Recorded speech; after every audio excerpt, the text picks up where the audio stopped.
The habit of speaking apologetically of oneself as being old, merely because one has reached the age of 40 or 50, instead of reversing the rule and expressing gratitude for having reached the age of wisdom and understanding.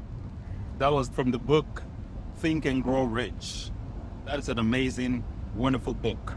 I just listened to it again and got this message today where it's talking about the sixth sense. The sixth sense is something that develops in us after the age of 40. Even Napoleon Hill was talking about the sixth sense, which is this place of creation that happens.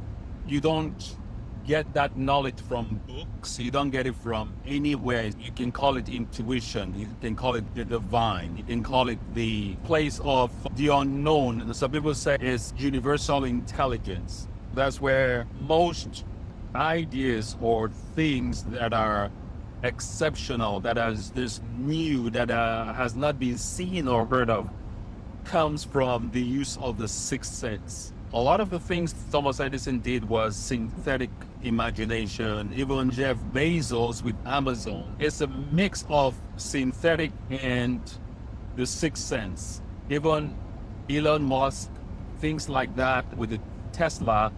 Well, I don't know for a fact, but I think the Tesla creation of that kind of creation comes from the use of synthetic and the sixth sense. Anyways, using affirmations, you can get to the place where your thoughts and your speech, your way of thinking, you create a heightened awareness just from becoming aware of your thoughts, your feelings, your actions.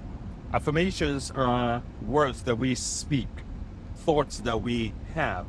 I was talking to a coworker the other day about awareness, and I was not asking him to quiz. It was not a quiz. I was not trying to put him on the spot, but this man kept saying, because I made reference to a doctor that I had lunch with in the break room.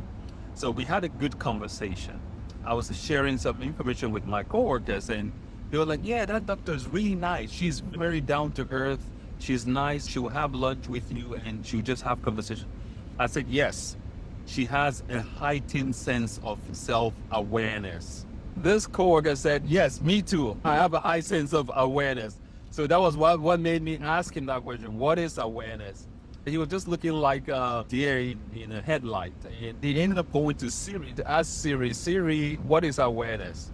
So Siri gave him some definition. So I told him I'm going to give you 3 definitions of awareness. Awareness is seeing what has always been there. Number 2, awareness is paying attention and noticing. The third one is just the one I just love this one the most. Awareness is becoming conscious of your unconscious thought. So all day long, we're having conversations in our head. We're having this talk with ourselves. So the talk that you have with yourself is what makes you do anything you do.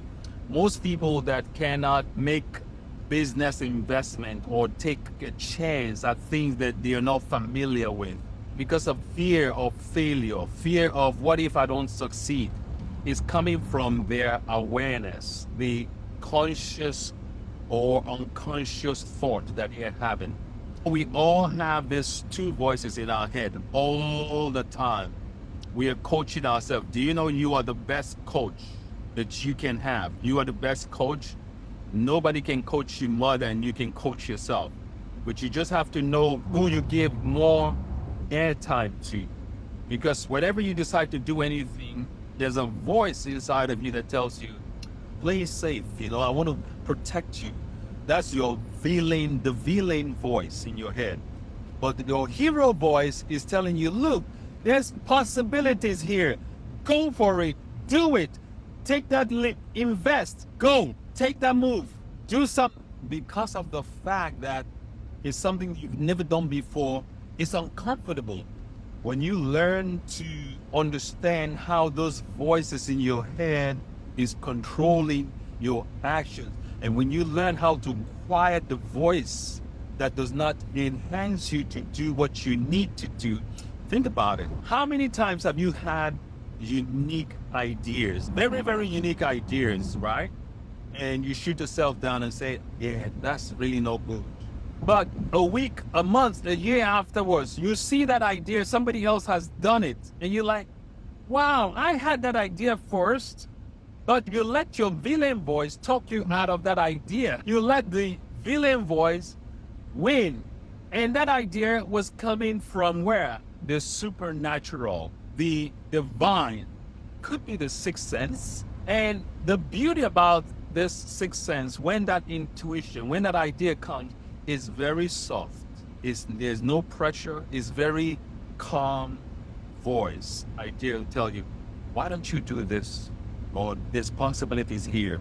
We all have that intuition. We all have that voice. But because of the fact that that voice just doesn't stand boldly in front of you and tell you, you must do this right now because you will succeed or you will prosper. No, that's not how intuition, that's not how the divine, that's not how the sixth sense works. It works all day long. We get ideas all day long. We get intuition all day long.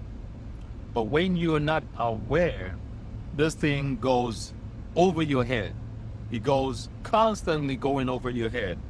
Every human being has all the ability, all the possibility, all the chances in the world to succeed, to be great at something. We all have that inherent quality in us at birth to be great at something.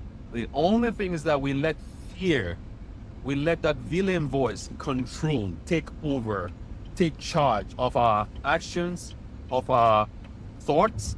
And when that voice takes over your thought, it's crippling. It cripples your creativity, it cripples your ability, it cripples your desire, it cripples your energy, your one power, not even willpower.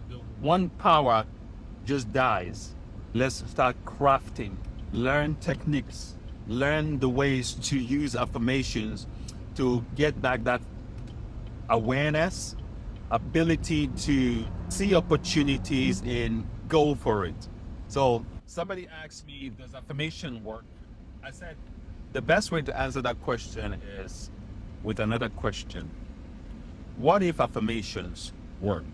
What if it does work? What is an affirmation? Affirmation is nothing but words that you speak and thoughts that you're thinking constantly. And man is a thought being. We have about 50 to 75,000 thoughts every day. When you're thinking the same thought all day long and every day, 7 days a week, you cannot have a different outcome. So when you learn to understand the thought that you are having and how to become conscious of your thoughts, so not just conscious, also of your unconscious thoughts. Unconscious thoughts are things, are seeds that have been planted even before we knew what was happening, before the age of reasoning. And that's why a lot of people, pretty much everybody, we do things that we know that is not the best thing for us to do, but we end up doing it anyway. Where do habits come from? Habits come from subconscious programming. Subconscious programming, that's what a habit is. So those habits, things that we keep doing over and over and over, some people want to get a different result, but they don't want to change the habit. If you don't change the habit, how are you going to get a different result? There's something I have worked hard on getting rid of this thing, and I'm getting rid of that word in my vocabulary, which is African time. African time is a cop-out, it's nonsense. People say African time. But if you want to do something, there's nothing like African time. African time is a construct that we created to give ourselves an excuse to be sloppy, to be not responsible, not diligent. So African time is nonsense. Get rid of that thing.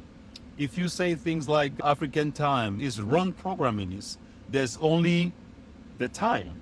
There's 2 o'clock, there's 3 o'clock, there's 4 o'clock. There's no 2:30 African time. 2:30 is 2:30. It's not 2 o'clock African time. So is a habit that people get into because they make excuses all day long.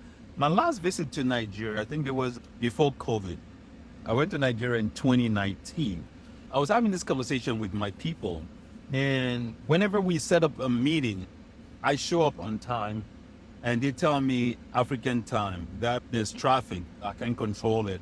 That's true. Nigerian traffic could be something else. If you've never been to Nigeria, Nigerian traffic could be crazy, right? You could get stuck in traffic for 3 hours and for what reason? Because of ego. Somebody doesn't want to back up to give the other man a chance to go through. And they'll end up blocking the whole expressway for hours. But my argument with them was, okay, it's clear that there's always going to be some kind of story, some kind of traffic, some kind of whatever. Is it possible that you leave home 2 hours, 3 hours, or figure out a time that gives you plenty, ample chance to get to this meeting because of the unforeseeable issues that might arise? When I say things like that, they look at me like, really? I said, yes, really. So if you can make some adjustments, then this nonsense about African time, giving excuses for everything, this goes out of the window. And for some reason, when I'm in Nigeria, I like to go to places very early in the morning because I know the traffic is very less, or later at night. But they say those are dangerous times because of this and that. But the reality is, that's not true. There's less crimes at very early in the morning and late at night because there's less people on the road, there's less cars on the street. I get to go to places I need to get to early on time, and I take care of my business. So anyways, one thing I want to leave with you before I end this right now is that there are no shortage of information out here in the universe. Whatever you want to accomplish, there's somebody that has done that thing. All you need to do is find out who has done what you're trying to do and follow the footsteps, and you'll get the same result. Follow the footsteps. I've paid a lot of coaches to learn a lot of things that I do. I spent money. I've learned from some great people, some mentors. Some people want to achieve everything they want in this life without getting uncomfortable in their pocketbook. Good luck. That's what I say to you. Ask yourself, where you are now from where you were 5 years ago, is it the same place you are? And if you are the same place, that's where you will be next 5 years from now. Same 5 years from now, still giving the same excuses, the same complaints, the same story. So things will never change if you don't change them. You are the only one that can change your circumstances, that can change your future, that can change your life dramatically. I've attracted a lot of people in my life that if I didn't change my way of thinking, I just know it will be impossible for me to be in those kind of circle. It will be impossible for me to come from Ajegule in Nigeria and I'm living in Newport Beach. I'm living in Orange County. It's going to be impossible if I didn't change my way of thinking, my mindset, the way I perceive things. So anyways, I'm going to end this right now. Join us on the closed Facebook group. Go to the link in my bio. Download my free affirmation. Download my free ebook. Download my free affirmation audios. Even if you don't join the challenge, it's all good. You do you. Do whatever makes you happy. Maybe another time you will be a member, you will be a part of this. But you can get to keep my ebook, get to keep my audios for free, and enjoy and start using affirmation.